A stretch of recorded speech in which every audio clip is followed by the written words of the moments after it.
नमस्कार दोस्तों, स्वागत है आपका हमारे YouTube चैनल रियांस एकेडमी में। देखिए, जो अपना लगातार हिंदी का सिलेबस चल रहा है उसमें हमारा चैप्टर चल रहा है संधि। हमने इसे पिछली कक्षा में सीखा था, संधि क्या होती है, संधि कितने प्रकार की होती है, ये सब बातें सीख ली थी। और हमने स्वर संधि में दीर्घ संधि को कवर भी कर लिया था।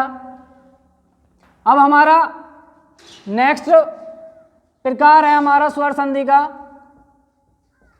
देखिए, स्वर संधि के 5 प्रकार थे, पांचों के नाम एक बार मैं रिपीट कर देता हूं। सबसे पहला दीर्घ संधि, नंबर 2 गुण संधि, नंबर 3 वृद्धि संधि, नंबर 4 यण संधि और नंबर 5 अयादि संधि। तो देखिए, हमने दीर्घ संधि के सारे नियम और उनसे संबंधित उदाहरण सीख लिए थे। एक बार मैं इसको जल्दी से रिपीट कर देता हूं। हमने इसके नियम देखे थे। यदि समान स्वर मिल जाएं तो वो दीर्घ हो जाते हैं।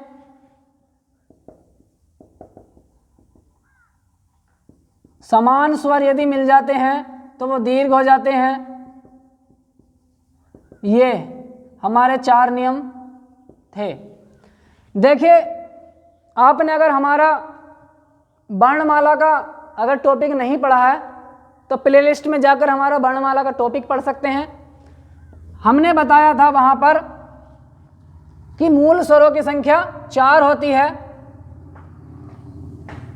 ये मूल स्वर ही हैं। मूल स्वर अन्य 7 स्वरों का निर्माण करते हैं, ये हमने देख लिया था। जिस प्रकार 4 का निर्माण ये हो गया है। और दूसरी बात यह है कि ह्रस्व स्वर हो या दीर्घ स्वर यहाँ पर समान होने चाहिए, यहाँ पर और यहाँ पर। पहले शब्द का अंतिम वर्ण और द्वितीय शब्द का प्रथम वर्ण दोनों समान हैं, एक जाति के हैं, तो वह दीर्घ हो जाते हैं और दीर्घ संधि का नियम बनाते हैं। तो चलिए अब चलते हैं हम नेक्स्ट गुण संधि पर।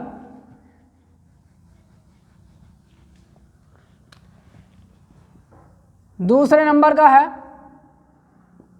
गुण संधि। देखिए, इसके 3 नियम हैं। पहला इसको क्या दे देते हैं। पहला नियम है, यदि प्रथम शब्द का अंतिम वर्ण ए या आ हो, प्रथम शब्द का अंतिम वर्ण ए या आ हो और उसके बाद द्वितीय शब्द का प्रथम वर्ण ई या बड़ी ई हो, तब हमारा ए से एड़ी का निर्माण होगा। ये बात हमने पहले वर्णमाला में भी सीख ली है। मैं फिर कहूँगा, जिसने हमारा वर्णमाला का टॉपिक नहीं देखा, वर्णमाला की क्लास नहीं देखी है, वो हमारे YouTube चैनल के प्लेलिस्ट में जाकर वर्णमाला की क्लास देख सकता है। अब देखिए, इस पर कुछ उदाहरण लेते हैं हम।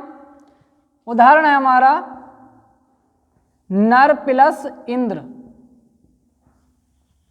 बहुत ही बेसिक तरीके से सिखा रहा हूं मैं आपको। देखिए, हमने कहा था रे के बारे में एक दिन चर्चा कर रहे थे हम। यदि रे ऊपर लगता है, जैसे मान लेते हैं हमारा शब्द लगा रे लगा, ये हमारा रे लगता है, तो वह स्वर रहित होता है। स्वर रहित का मतलब है बिना स्वर के, बिना स्वर के, अर्थात आधा। ऊपर वाला रे कैसा होगा, आधा। यदि हम बात करते हैं नीचे वाले शब्द, नीचे वाले रे की, अगर हम लिखते हैं नम्र, तो जो हमारे ये नीचे रे टंगा है ये स्वर सहित होता है, स्वर सहित। अर्थात स्वर के साथ, या कह सकते हैं पूरा वर्ण। अब देखिए यहां पर र नीचे ही है, और जब नीचे र है तो वह पूरा वर्ण है। अब पूरा वर्ण है तब हम इसको तोड़ के देख लेते हैं। न में से ए निकाल दिया हमने, उसके बाद र में से भी ए निकाल दिया हमने। अब ये बड़ा वाला प्लस का चिन्ह, यहाँ पर ई है, उसके बाद आधा न को हम इस प्रकार लिख सकते हैं, उसके बाद द प्लस र प्लस ए। अब देखिए हमारा जो नियम फॉलो होगा यहां पर होगा, कौन सी कंडीशन बनी, छोटा ए छोटी ई के साथ मिल रहा है, हमें क्या प्राप्त हो रहा है, ए। अब देखिए यहां से हमने, जब हमने यहां से ए हटा दिया है तो हमारा बचता है आधा र। अब आधा र बचता है और इधर आधा न और द और र बचता है। इस हलंत को हटाएंगे और इन दोनों से जो मिलकर आया है ए प्लस ई से, अर्थात इन दोनों से जो मिलकर आया है वो ए आया है। और हमें पता है ए की मात्रा कैसे होती है, ये होती है। तो क्या हो गया हमारा शब्द, नरेंद्र।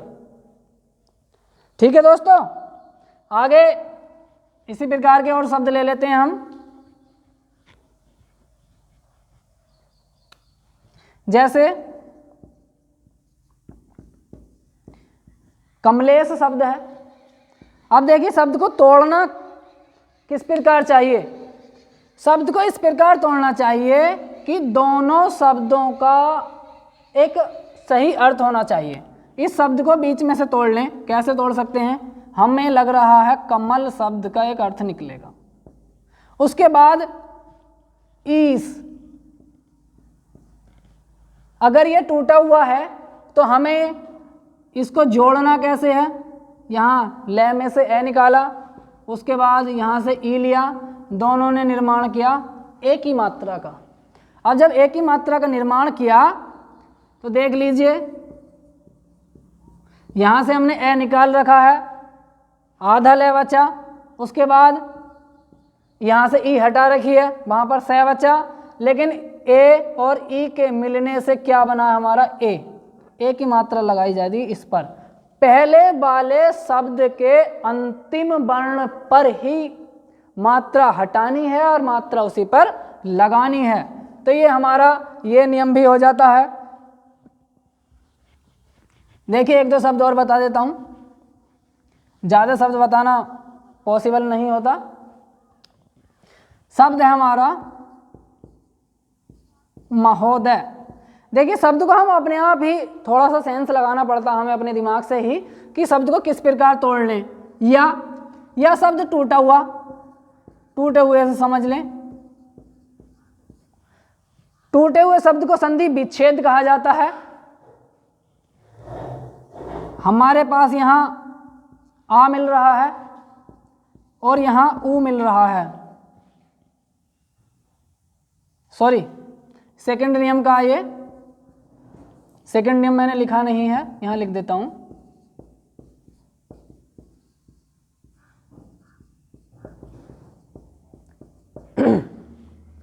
सेकंड नियम भी वैसे ही कार्य करेगा जैसे हमारा फर्स्ट नियम कार्य कर रहा था। यदि ए या आ दोनों में से कोई से भी ऊ या बड़े ऊ से मिल जाए तो वहां पर ओ का निर्माण होगा। किसका निर्माण होगा दोस्तों, ओ का। अब देखिए यहां पर आ लिया हमने, यहां पर ऊ लिया, निर्माण हुआ ओ का। अब ध्यान से देखिए, जब हमने यहां पर स्वर हटा दिया है तो हमारा आधा है बचा, उधर ऊ हटा रखा है, द ये बचा।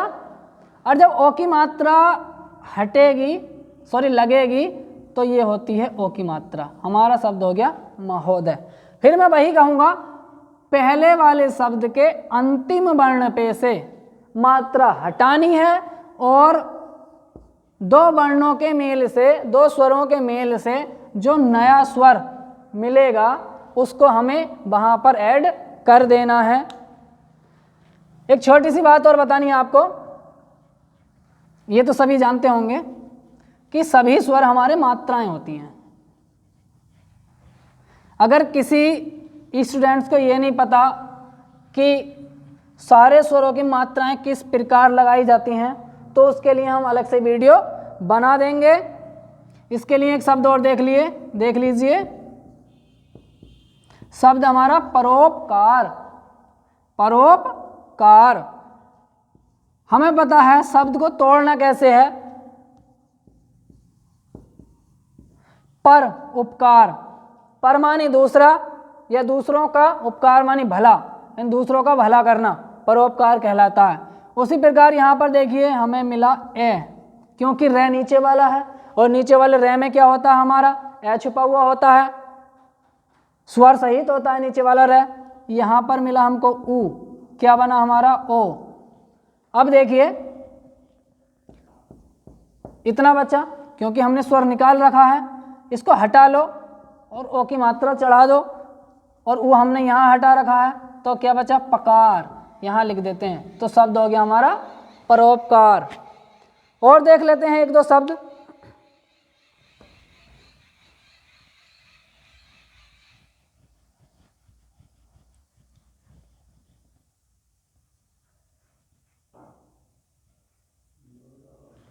शब्द है हमारा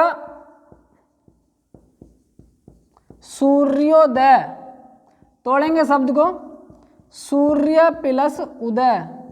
अब देखिए ऊपर वाला रे हमने एक शब्द लिया, ऊपर वाले रे से संबंधित हमें पता है, जब सूर्य शब्द को हम बोलेंगे तो सूर्य रे पहले बोलेगा ये से, और ये में हमारा ए छुपा है, उसके बाद यहाँ ऊ छुपा है, ओ तो ऊ तो खैर हमें सामने ही दिख रहा है, इन दोनों से क्या प्राप्त हुआ हमें ओ प्राप्त हुआ। अब जब हम ये वाला ऊ और ये वाला ए यहाँ से हम हटाएंगे तो हमें ओ की मात्रा प्राप्त हुई, और ओ की मात्रा कहाँ लगानी है, यहीं लगानी है, अर्थात ये मात्रा यहाँ पर कार्य कर जाएगी। तो देखिए दोस्तों कितना सरल है हमारा संधि विच्छेद करना या संधि। एक नियम और है इसका, थर्ड नियम, यदि ए या आ के बाद ऋषि ऋषि हो तो हमारा अर प्राप्त होगा। क्या प्राप्त होगा, अर। देखिए इतना ध्यान रखना, यहाँ पर रे आधा है, पूरा रे नहीं है। शब्द ले लेते हैं, देखें महा प्लस ऋषि। अब देखिए हमारे पास यहाँ पर है आ और यहाँ पर है हमारे पास ऋ, क्या प्राप्त होगा, अर प्राप्त होगा। अब देखें कैसे कार्य करेगा ये, मैं जरा इधर लिख देता हूँ, वहाँ नीचे ज़्यादा पड़ रहा है। देखिए यहाँ शब्द बचा, इतना ध्यान रखना है आपको कि किसी भी व्यंजन पे से कोई भी स्वर हटाते हैं तो वह आधा हो जाता है। वहाँ पर स्वर, इन जो हमारे 11 स्वर होते हैं इनमें से कोई भी हो सकता है, कोई सा भी स्वर हटाते हैं तो वह आधा हो जाता है वर्ण जिस पे से हटाते हैं। यहाँ पर ये ऋषि से हटा दी हमने, यहाँ पर आ हटा दिया, यहाँ पर स ई बचा। देखिए बहुत ही इजी तरीका, यहाँ से आ हटा रखा हमने, यहाँ से ऋषि हटा रखा। अब हमें जोड़ना है अर, इन दोनों के मेल से अर जोड़ना है। तब ध्यान रहे, अगर हम अर को यहाँ लिखें, इस प्रकार लिखें, और यहाँ पर सी लिखें, और यहाँ पर हलंत है, यहाँ पर हलंत है। अभी ध्यान रखना है, हम सीधा से ये ना कर दें कि ये वाला ए हटाकर है को पूरा कर दें, हो जाएगा बिल्कुल। उसके बाद ये वाला रे हमारा ऊपर भी तो जा सकता है, क्यों नहीं जा सकता, क्योंकि ये आधा है, इसीलिए हमारा शब्द यहाँ पर हो गया महर्षि। तो दोस्तों समझ में आ रहा होगा कितना इजी है। एक शब्द और ले लेता हूँ मैं इसके ऊपर। देखिए शब्द हमारा देवर्षि, वही है नियम, देव प्लस ऋषि। देखिए वे में हमारा छिपा है ए प्लस यहाँ है ऋषि, निर्माण होगा अर का। वही सिस्टम है, देख लीजिए यहाँ जब हमने स्वर निकाल लिया तो केवल व बचा, वो भी आधा, यहाँ पर सी बचा। अब देखिए जो ये वाला ए है उसको तो हमने उसके सहायता से हमने व को कर लिया पूरा, और हमारे पास बचा आधा र। आधा र नीचे तो लगाया नहीं जा सकता, ऊपर ही लगाया जा सकता है। और यहाँ मत लगा देना, यहाँ नहीं लगेगा क्योंकि शब्द को बोलेंगे देवर्षि, देवऋषि, देवर्षि, तो यहाँ पर यूज क्या होगा वो। तो देखिए दोस्तों हमारे गुण संधि के तीनों नियम कंप्लीट हो चुके हैं। देखिए हमने बहुत कम समय में गुण संधि को कंप्लीट कर लिया है, अन्यथा गुण संधि को तो बहुत लंबा भी खींचा जा सकता है, लेकिन नहीं, हमने शॉर्ट रूप में कंप्लीट किया है। क्यों किया शॉर्ट रूप में कंप्लीट? क्योंकि कुछ स्टूडेंट्स बहुत तेज़ी से स्पीड चाहते हैं कि जल्दी से हिंदी का कोर्स कवर हो जाए। तो देखिए दोस्तों गुण संधि के ये 3 नियम आपको याद करने हैं, कुछ नहीं है, बस अगर आपने हमारी वर्णमाला क्लास देखी है तो वहाँ पर 4 वर्ण जो हमारे मूल स्वर होते हैं, इन 4 वर्णों से हमने सारे वर्णों का निर्माण कर रखा है। यदि आप वहाँ एक बार देख लेंगे तब हम आपकी जो स्वर संधि है उसके 3 पार्ट वहीं पर क्लियर हो जाएंगे। तो चलिए दोस्तों मिलते हैं नेक्स्ट वीडियो में, और हमारे चैनल को सब्सक्राइब कीजिए, ज़्यादा से ज़्यादा अपने फ्रेंड्स को शेयर कीजिए, और हो सके तो लाइक भी कीजिए। तो मिलते हैं नेक्स्ट क्लास में नेक्स्ट टॉपिक के साथ। नमस्कार।